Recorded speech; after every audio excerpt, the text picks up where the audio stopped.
My name is Unicorn. I am a cat. I used to live in cave.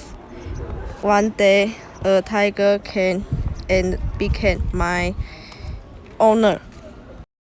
He was nice but had difficulty taking me out for a walking and wasn't away. Last, I made sunshine and exercise.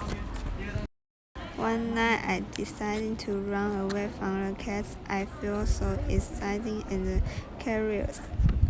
Suddenly I was fell and sent to an animal shelter.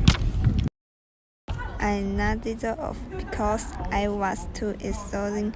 When I woke up, I was lying on the operating table. My foot was hurt, so I was under treatment. The animal hospital adopted me. Now I live happily with the staff there.